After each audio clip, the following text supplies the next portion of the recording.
পাশাপাশি নর্মালটা যদি চিনতে পারো তাহলে অ্যাবনর্মালটা বুঝতে পারবে যে অ্যাবনর্মাল। চেস্ট টেস্টে আমাদের রেডিওলজি ডিপার্টমেন্টে তোমাদের তাহলে প্লেসমেন্ট কতদিন? আজকে 5 তারিখ, 5 থেকে 11 তারিখ, তার মধ্যে একটা শুক্রবার আছে, 6 দিন।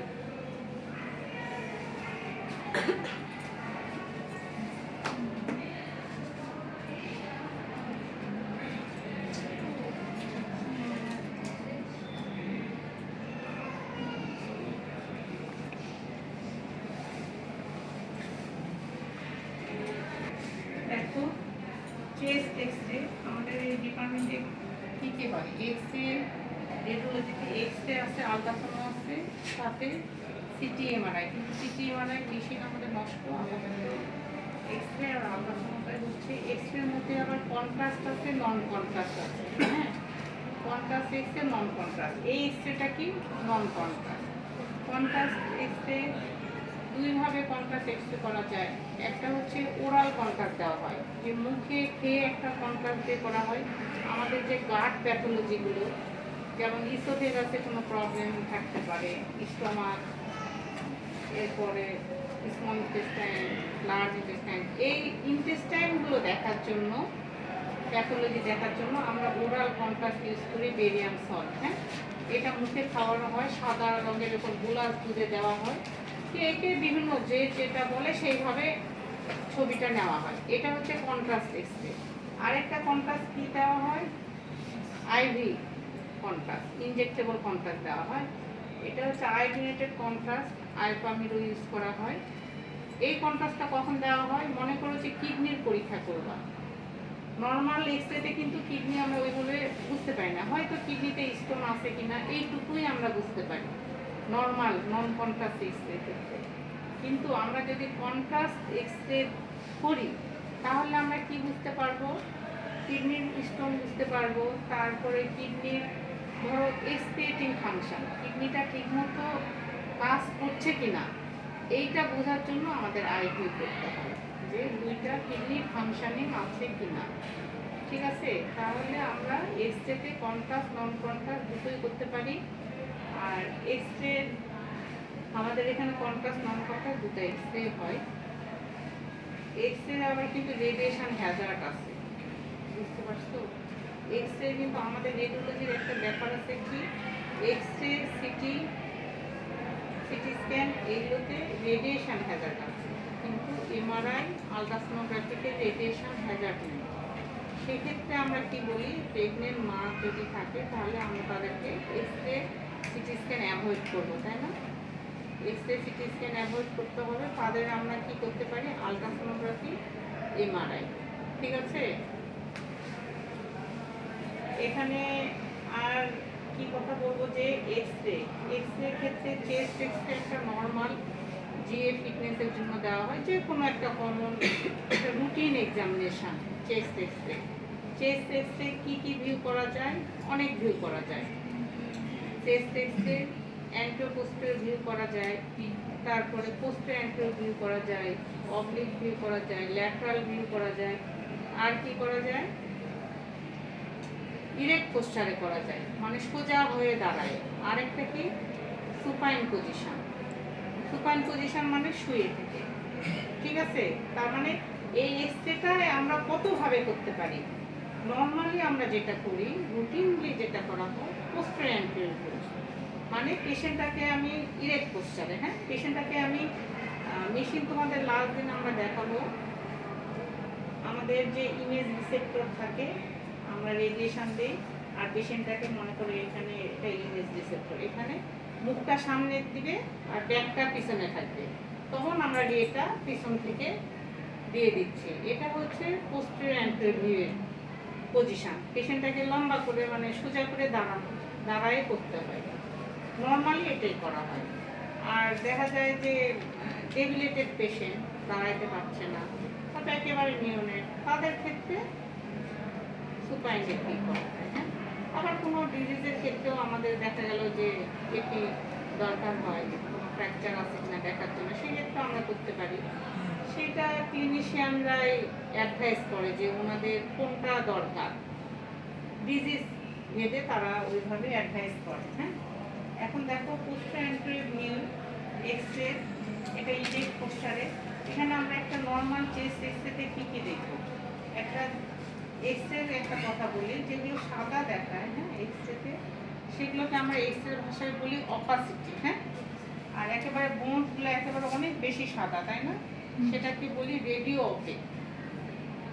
আর যেগুলো কালো, এখানে এয়ার আছে, লাংসের এয়ার আছে, এই কালো অংশগুলোকে আমরা কি বলি রেডিও লুসেন্ট, তাই না। তাহলে এক্স এর ভাষা আলাদা, সিটির ভাষা আলাদা, আলট্রাসাউন্ড এমআরআই সব ভাষা আলাদা আমাদের মডালিটিস অনুযায়ী। তাহলে এখানে সফট টিস্যু যদি একটু হেজি হয়, সাদা হয়, তাহলে আমরা তাকে বলছি অপাসিটি, তাই না। আর বোনগুলোকে আমরা বলতেছি রেডিও অপেক শ্যাডো। তাহলে যদি কোনো স্টোন থাকে, ক্যালসিফিকেশন, সেগুলো একদম বোনসের মতো সাদা হবে, সেগুলোকে আমরা রেডিও অপেক বলব। ঠিক আছে, এখানে দেখো নর্মাল চেস্ট এক্সরের মধ্যে তাহলে আমরা কি দেখব, ট্র্যাকিয়া, তাই না। ট্র্যাকিয়াটা কি আছে, সেন্ট্রাল ইন পজিশন, তাই না। সেন্ট্রাল ইন পজিশনে ট্র্যাকিয়ার মধ্যে বাতাস থাকে, তাই জন্য এটা কি ট্রান্সলুসেন্ট, তাই না। আর একটা হচ্ছে কি আছে, ট্র্যাকিয়া সেন্ট্রাল ইন পজিশন, আর এইদিকে হচ্ছে কি করবো যে বোথ লাং ফিল। দেখো এটা একটা লাং ফিল, এটা একটা লাং লাঞ্চ, মানে কি ছোট ছোট বেলুন দিয়ে ভর্তি বাতাস, তাই না, অ্যালভিওলগুলো। তাহলে এখানে কিছু আছে, আর কোনো অপাসিটি দেখতে পাচ্ছ, দেখতে পাচ্ছ না, মানে অ্যাবনর্মাল কিছু হলে তো দেখতে পাবে, এটা একটা নর্মাল চেস্ট এক্সরে। তাহলে বোথ লাং ফিলস আর ক্লিয়ার। আমরা যদি একটা নর্মাল চেস্ট এক্সরে রিপোর্ট করতে চাই তাহলে কি কি লিখবো সেটা দেখো। প্রথমে trachea central in position, central হওয়ার কারণটা কি, এটার একটা মেজারমেন্ট আছে। দেখো যে স্পাইনাস প্রসেস, মানে পজিশন কিন্তু একটা খুবই ইম্পর্টেন্ট এক্সরের ক্ষেত্রে। ঠিকমতো পজিশন না হলে অনেক প্যাথোলজি আমরা বুঝতে পারি না। এই যে স্পাইনাস প্রসেস, এই স্পাইনাস প্রসেস থেকে মিডিয়াল ইন্ড অফ ক্ল্যাভিকল, হ্যাঁ medial end of clavicle equidistance হবে, বুঝছো। এখান থেকে এই মিডিয়াল ইন্ড, এখান থেকে এই মিডিয়াল ইন্ড, এই স্পাইনাস প্রসেস থেকে যদি medial end of clavicle equidistance হয় তাহলে আমরা বুঝবো যে পজিশনটা ঠিক আছে। হ্যাঁ, আর একটা কি দেখবো, এখানে আমরা বোথ লাং ফিল দেখলাম, তারপর দেখো যে হার্ট দেখবো। হার্টটা কি নর্মাল ইন ট্রান্সভার্স ডায়ামিটার, আমরা এখানে কিন্তু ট্রান্সভার্স ডায়ামিটারটা দেখতে পারি হার্টের। Heart normal in transverse diameter. আর এই যে এগুলো কি both dome of the diaphragm, তাই না। আমাদের অ্যাবডোমিনাল ক্যাভিটি থেকে থোরাসিক ক্যাভিটিকে সেপারেট করেছে ডায়াফ্রাম। তাহলে এই ডায়াফ্রামের হচ্ছে দেখো বোথ ডোম, এটা একটা হাফ অংশ, এটা একটা হাফ, তাই না। Both dome of the diaphragm normal in position and control.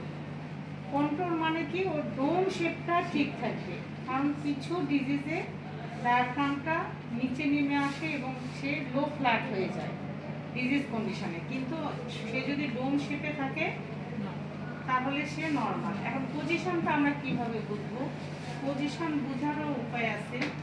Position বোঝার আগে তোমাদের একটা জিনিস বলি যে হার্টের মাপটা আমাদের মাপা শিখতে হবে। আমরা এখানে দেখো বলছে যে নর্মাল, হার্টটা normal in transverse diameter. Scale নিবা, স্কেল নিয়ে দুইটা মাপ আছে, একটা এইভাবে ট্রান্সভার্স ডায়ামিটার নিলাম, তারপরে থোরাসিক ক্যাভিটির inner to inner transverse diameter নিবা। থোরাসিক ক্যাভিটির 50% হবে হার্টের মেজারমেন্ট। ধরো যে হার্ট যদি 5 সেন্টিমিটার হয় ট্রান্সভার্স ডায়ামিটারে, তার থোরাসিক ক্যাভিটি কত হবে 10। এখন কোনো কারণে যদি এখানে দেখা গেল 12 আর থোরাসিক ক্যাভিটি হলো 10, তাহলে তুমি কি বলবা কার্ডিওমেগালি, তাই না। যে হার্ট যদি 50%-এর বেশি হয় তাহলে আমরা বলবো যে কার্ডিওমেগালি। সেই ভাষাটা লিখবো যে হার্ট ইনলার্জ ইন টিটি, মানে ট্রান্সভার্স ডায়ামিটারে আমি হার্টটা বড় পাচ্ছি। কিন্তু বাচ্চাদের ক্ষেত্রে আবার এরকম না, বাচ্চাদের ক্ষেত্রে আবার 60% হার্টের ডায়ামিটার, মানে থোরাসিক ক্যাভিটি ওদের হার্টের শ্যাডোটা একটু বড় থাকে, বাচ্চাদের 60% থাকে। ঠিক আছে, অ্যাডাল্ট এবং বাচ্চাদের কিন্তু ডিফারেন্স এটাই। এখন দুইভাবে মাপা যায় কিন্তু হাত। একটা আমি তোমাদের সহজ উপায় দেখালাম, আরেকটা কি, একটা লংজিটিউডাল একটা লাইন টানতে হবে। হ্যাঁ, সেই লাইন টেনে এই লাইন থেকে আমরা ম্যাক্সিমাম কনভেক্সিটি পর্যন্ত এই পাশে হাফ মেজারমেন্ট করব, এই পাশে হাফ মেজারমেন্ট করব। এই হাফ হাফ করে এই টোটালটা যোগ করব, যোগ করে যেটা পাবো সেটা হার্টের ডায়ামিটার। তাহলে দুইভাবে মেজারমেন্ট করা যায় হার্টের কনভার্স ডায়ামিটার। এখন আসো রিবসের কাউন্টিং।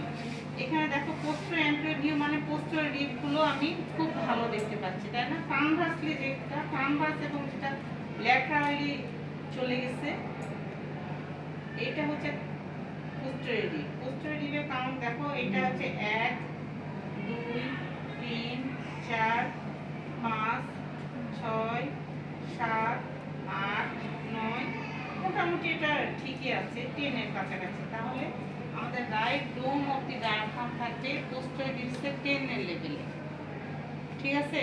তাহলে নর্মাল পজিশন যে আমি বললাম both dome of the diaphragm normal in position, তাহলে নর্মাল পজিশনটা আমি কিভাবে বুঝবো? যদি পোস্টার রিবে 10 দিকে থাকে তাহলে আমি বলবো যে ঠিক আছে। কারণ যখন আমি এক্সরেটা করতে বলি তখন পেশেন্টকে কি বলা হয় যে জোরে লম্বা করে শ্বাস নেন, শ্বাস নিয়ে দম বন্ধ রাখেন।